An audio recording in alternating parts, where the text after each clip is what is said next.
Hi everyone, it's Olivia from Pindot Press. This past weekend was Canzine, and so first and foremost, I would like to thank you so much if you stopped by my table, and especially if you picked up a copy of my zine, A Garden in Manila. I know that there was so much other wonderful things at Canzine, and so I really appreciate and could not take for granted every single sale, interaction, and kind word towards my zine. So thank you so much for your support. I'd also like to announce that I am doing a giveaway of 2 copies of my zine, and so if you'd like a chance to win a free copy, please like, subscribe, and leave a comment in the comment section below. We'll have a draw sometime next week, and I will DM you for shipping information. So this video is going to be in 3 parts. The first part is going to show you some video clips from Canzine. So the event was only about 6 hours long, and with me tabling and spending some time to catch up with friends, I wasn't able to take a shot of everything. And so what you're about to see is what I could record in the limited amount of time that I had. So the second part is going to show you some of the merch that I got from Canzine. So I actually sold more books than I expected, but I spent all that money back on other artists' stuff. So I'm going to show you what I spent that money on. As well, I'm going to show you some of the things that I, as Pindot Press, printed for Canzine. So Canzine is actually one of the busiest times of the year for the press, and so I was printing until late into the night before. And so I'm going to show you some of the things that we printed for the event. And lastly, I'm going to go into a little bit of a story time about my experience tabling at Canzine, and also tell you some of the things that I learned. So let's get to it.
Alright, so I hope you enjoyed that.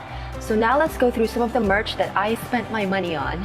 Also, if you like this shirt, this is by Horse Fiddle Press, and it is super rad. So I got this shirt from Shu. It is super cute. And I actually wore to the BTS Magic Show art show this past weekend in Hamilton, so watch out for my coverage of that. I got this Lenormand card deck from my friend Mary, and it comes with these instructions. All the cards are individually illustrated, and this was actually from an Inktober project. So I think this is amazing because Mary was able to take a personal project and turn it into a product. I got this super rad print from Rachel Bowen, and actually it sort of matches my shirt.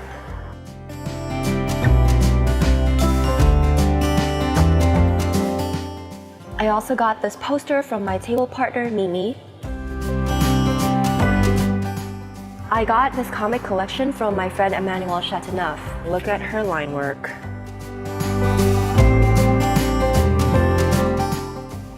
I also got the second installment of Regina Ying's comic Ristorante Galactica, which combines space and food. I also picked up a copy of my friend David Meehan's book, Goo-Boo Lumps. Reader, be careful. This book is a scareful. I also picked up a few postcards. This one is from my friend Hansel, who is an amazing illustrator. This one is from Katie Carey. This one is from my friend Lynn, who has an amazing photography and Instagram account, so please go check it out. This one is from Chelsea Watt. I also picked up a couple of stickers. This one is from Jess Metcalf, who draws super cute bunnies and mushrooms and all sorts of nature subjects.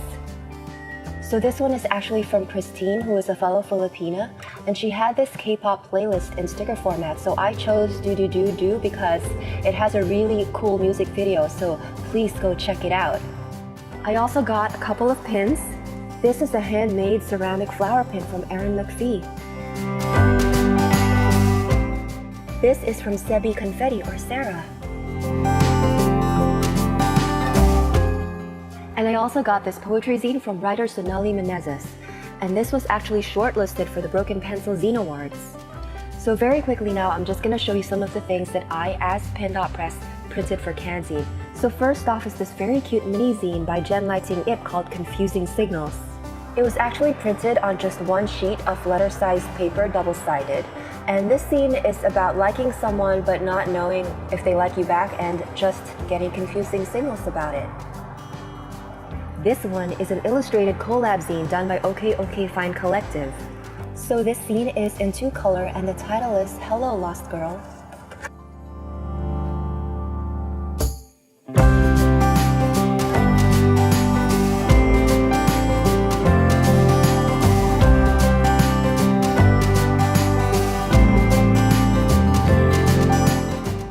We also printed this beautiful 3-color zine by Bina Mystery, and it's called The Love That Moves the Sun and All the Stars. This zine explores the relationship between Dante and Virgil in Dante's poem, The Divine Comedy. And there's also a Spotify playlist of the same name, so if you have a Spotify account, please check it out.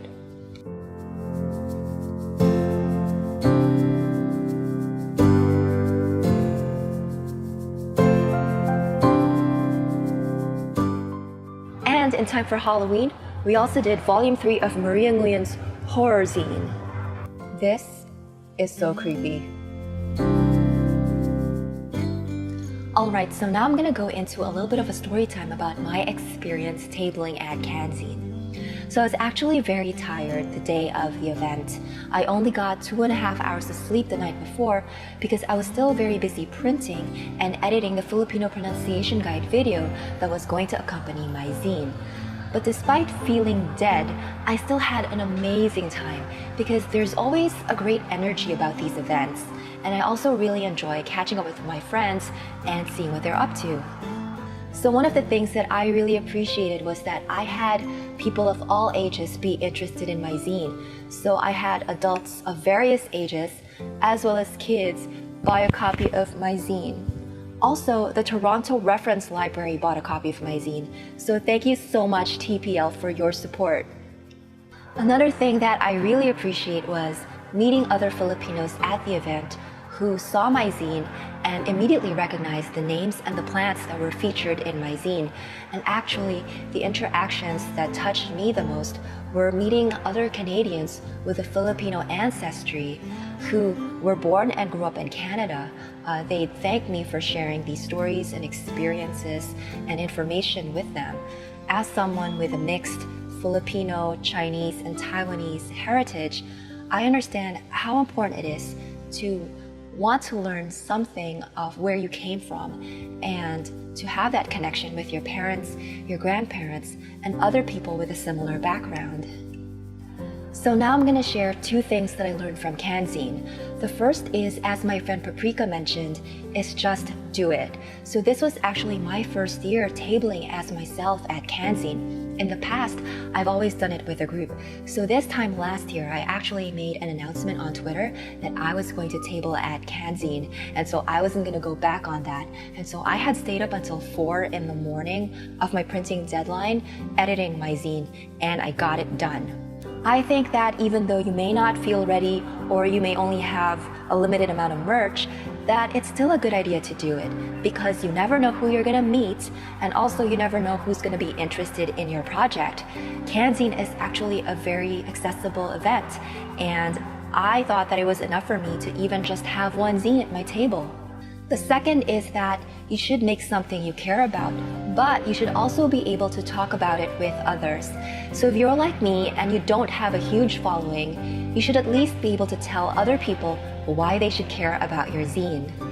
In my case, I told people that I fully illustrated this zine myself in watercolor, that I painted these plants in Manila, so these are Filipino plants, and that I included both Filipino and English names and told stories about these plants.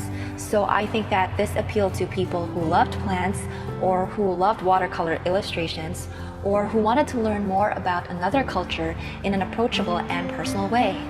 So I'm not really going to go into displays and setup, but what I did do was I had multiple copies of my zine on the table, and I invited everyone to look through my zine fully because I knew that my zine was going to be available only for a limited time and in limited quantities, and I wanted people to know exactly what they were getting and to not have any regrets if they buy my zine, considering they can't return it. So these were the main things that I learned at Canzine. I hope you found them helpful. Maybe they're just applicable to me. Anyway, if you enjoyed this video, please consider liking, subscribing, and leaving a comment in the comments section below, also for a chance to win a free copy of my zine. Thank you so much for watching. I will see you next time.